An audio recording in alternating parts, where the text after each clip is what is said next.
कृष्ण भगवान की। तीसरा अध्याय। श्री सूत जी महाराज कहने लगे, हे ऋषियों,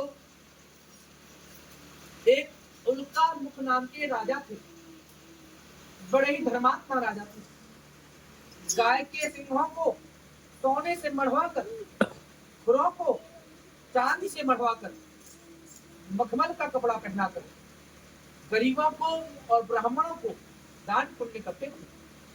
राजा की रानी सती साध्वी थी। एक समय की बात है, राजा और रानी दोनों भद्रशिला नदी पर गए। वहां जाकर नहा धोकर नदी किनारे बैठकर भगवान की पाठ पूजा कर रहे थे। तो एक साधु नाम के वैश्य नाव से व्यापार करते थे। वैश्य ने अपनी नाव को उसी नदी के किनारे लगाया जहां राजा रानी पूजा कर रहे थे। नाव से उतर करके आया और देखा कि राजा और रानी पूजा कर रहे हैं। तो वैश्य ने दोनों राजा रानी को हाथ जोड़ करके नमस्कार किया और कहने लगा कि हे राजन, क्या कर रहे हो और इसके करने से क्या फल मिलता? तो राजा कहने लगा, अरे वैश्य, यह भगवान सत्यनारायण की व्रत कथा है। आज इन्हीं की कथा के प्रभाव से यहाँ राजा बन करके बैठा हूँ। धन की, संतान की, किसी भी चीज की कोई कमी नहीं। तो वैश्य मन में विचार करने लगा कि यह व्रत तो मैं भी करूंगा। क्यों? क्योंकि धन संपत्ति तो बहुत है, पर धन को खर्च करने वाला कोई नहीं, अर्थात कोई संतान नहीं है। अगर यह व्रत कथा करने से वास्तव में संतान होती है तो मैं भी करूंगा, लेकिन पहले संतान होनी चाहिए। व्रत बाद में करूंगा। व्रत बाद में करने का क्या कारण है? कारण यह है कि अगर पहले व्रत कथा करवाई और संतान प्राप्ति नहीं हुई तो धन का नुकसान होगा, समय का नुकसान होगा, और नुकसान न हो इसी वजह से सेठ जी ने कह दिया कि कथा तब होगी जब संतान होगी। प्रभु तो दयालु हैं, छोटी छोटी चीजों से प्रसन्न हो जाते हैं। सेठ जी के संकल्प को सुना और प्रभु प्रसन्न हो गए। सेठ जी व्यापार करके अपने घर पहुंचे और अपनी पत्नी से कहा, उनकी पत्नी का नाम है लीलावती, हे लीलावती, मैंने संकल्प किया है कि हमारे घर जब संतान होगी तब हम भगवान सत्यनारायण की कथा करवाएंगे। लीलावती ने कहा, ठीक है प्रभु, करवा लेना। भगवान की कृपा हुई, लीलावती गर्भवती हुई और 10 महीने बाद उनके घर में एक सुंदर कन्या का जन्म हो गया। कन्या का नामकरण संस्कार हुआ। पंडित जी को बुलाया गया और जब नाम रखा तो नाम निकल के आया कलावती। कलावती नाम क्यों निकला? क्योंकि भगवान की कला से उत्पन्न हुई, इसीलिए उनका नाम कलावती निकल आया। जब नामकरण संस्कार हो गया तब श्रीधरी ने कहा, सेठ जी, आपने संकल्प किया था कि जब हमारे घर को संतान होगी तो हम कथा करवाएंगे। तो ऐसा है कि प्रभु की कृपा से आज संतान हो गई है, अब आप जो है भगवान की कथा भी करवाओ।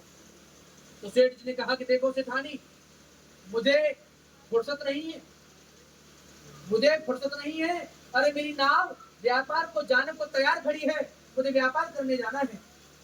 जब मैं कलावती का विवाह करूंगा तब कथा को करवा दूंगा। तो सुझा बुझा करके, समझा बुझा करके सेठ जी चले गए व्यापार करने। अब प्रभु ने माया रची और कलावती को माया के द्वारा जल्दी जल्दी बड़ा कर दिया। कुछ ही समय में कलावती विवाह के योग्य भी हो गई। सेठ जी व्यापार करके लौट के आए, देखा कि बेटी विवाह की योग्य हो चुकी है। तो नौकरों को भेजा कि जाओ और मेरी बेटी के योग्य कोई लड़के को देख करके लाओ। नौकर जाते हैं, घूमते घूमते कंचन नगर पहुंचते हैं। वहां पर कन्या के योग्य, चतुर और गुणवान बड़े पुत्र मिल जाता है। उस लड़के को ले आते हैं और कन्या के साथ में उस लड़के का विधि विधान से सेठ जी विवाह संस्कार करवा देते हैं। लेकिन विवाह संस्कार होने के बाद भी सेठ जी कथा करवाना भूल जाते हैं और अपने जमाई से कहते हैं कि लाला, हम तो बड़े बूढ़े हो चुके, हमारे कोई संतान नहीं है, एक पुत्री है जो हमने आपको ब्याह दी, पुत्री भी हमारी नहीं मिली। अगर हम मृत्यु को प्राप्त हो गए तो हमारे जाने के बाद हमारे घर को और व्यापार को कौन संभालेगा? हमारा घर व्यापार सब गांव वाले लूट लूट कर खा जाए। इससे अच्छा तो यही है कि आप दोनों यही रहो और घर व्यापार को संभालो। तो जमाई ने भी स्वीकृति दे दी। जमाई जो है अब घर जमाई बन गए।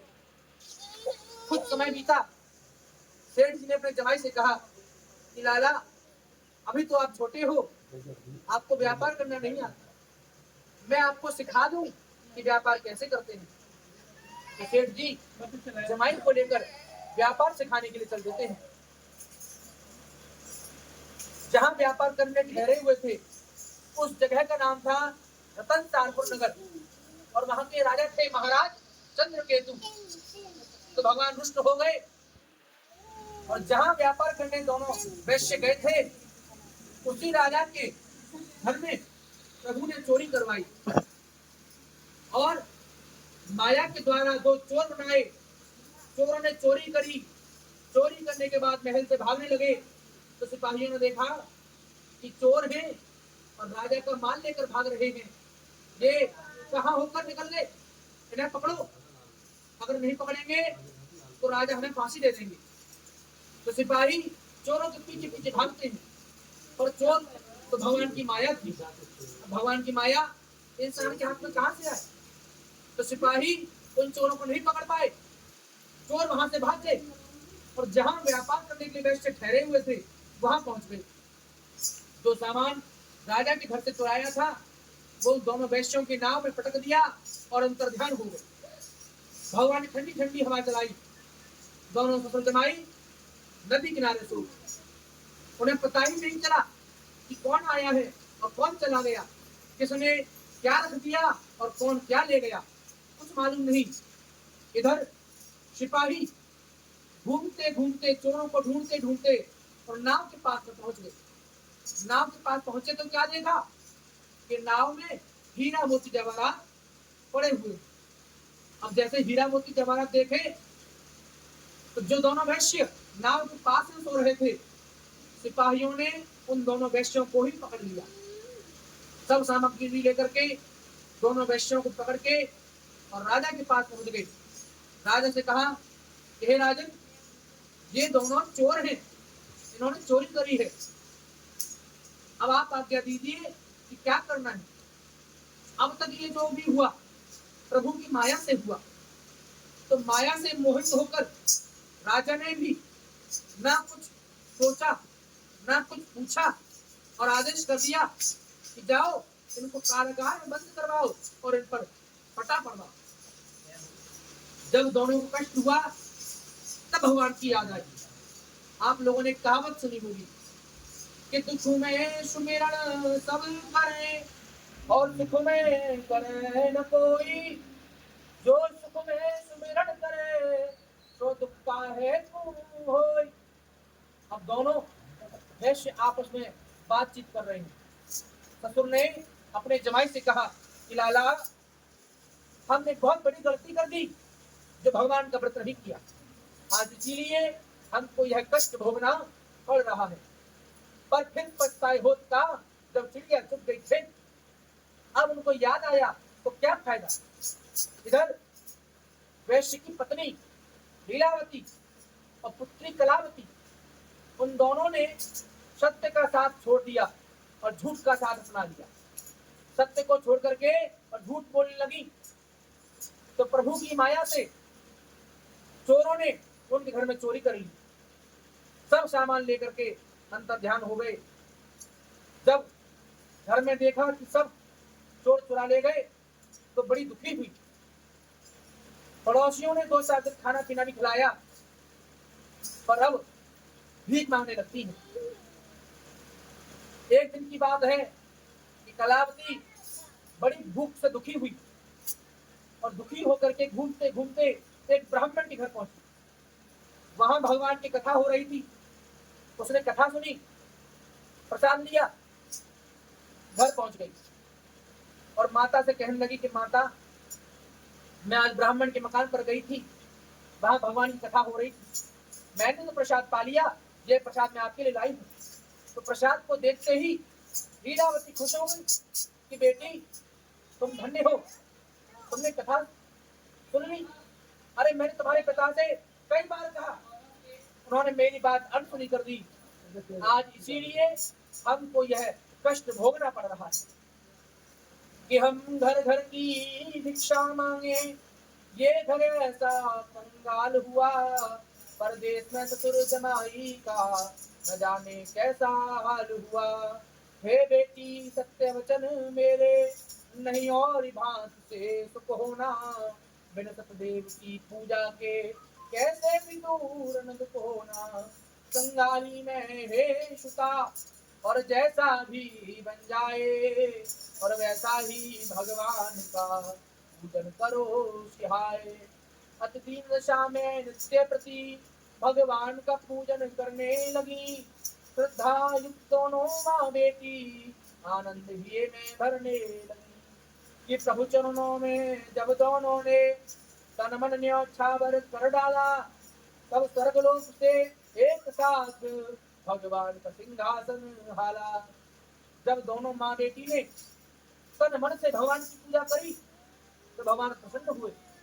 जहाँ राजा चंद्र केतु के यहाँ जो ससुर और जमाई बंद थे, उसी राजा को भगवान सपने में दिखाई देते हैं कि चंद्र केतु नृप को दिया स्वप्न दया निधियाय, और सपने में ही भेद सब दीना से बताय कि दोनों ये बड़क व्यापारी है, नृप चोरी करना क्या जाने, तू शिक्र छोड़ इनका बंधन, दुख पावे यदि न कहा माने। भगवान ने कहा कि हे राजन, अगर मेरा कहा नहीं माना तो दुख पाएगा। ये दोनों निर्दोष हैं, इन्होंने तेरी चोरी नहीं करी है, ये तो व्यापारी हैं। प्रातः होते ही, सुबह होते ही आदर के साथ छोड़ देना, जो माल लिया है उससे 4 गुना करके देना। अगर ऐसा नहीं किया तो राजन तेरा धन, पुत्र, पाठ सब नष्ट कर दूंगा। और इतना कहते ही भगवान अंतर्ध्यान हो गए। सपना हटा और राजा की आंखें खुली और राजा मन ही मन में पश्चाताप करने लगा कि मुझसे तो बहुत बड़ी गलती हो गई, मैंने उन दोनों वैश्यों से कुछ पूछा भी नहीं था और बिना पूछे ही जेल में बंद करवा दिया। सुबह हुई, सभा में बैठा और सिपाहियों को आदेश दिया कि जाओ दोनों वैश्यों को निकाल कर लाओ। सिपाही गए, उनकी हथकड़ियां बेड़ियां निकाल करके खोल करके और राजा के सामने खड़े कर दी। दोनों वैश्यों ने राजा को दंडवत किया और डर की वजह से कांपने लगे। मन में विचार करने लगे कि बिना किसी दोष के कारण, बिना किसी गलती होने पर भी राजा ने हमको जेल में बंद करवा दिया, इतनी प्रताड़ना करी, और अब पुनः राजा है, न जाने कहीं हमें फांसी पर न लटका दे।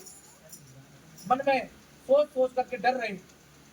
राजा ने देखा कि बेचारे बहुत डरे हुए हैं, तो उन दोनों को सांत्वना दिलाई कि आप चिंता न करें, ये सब भगवान की लीला थी जो कि आपको इतना कष्ट हुआ। फिर राजा ने नाई बुलाए, उनकी हिजामत बनवाई, स्नान करवाए, सुंदर सुंदर वस्त्र आभूषण पहनने को दिए, कंचन के कड़े दिए, नौकरों को आदेश दिया खजाने में से नाम में जितना धन आ जाए उतना भर दो। दोनों वैश्य राजा को दंडवत करके और अपने घर को प्रस्थान करते हैं। बोलो श्री नारायण भगवान की जय।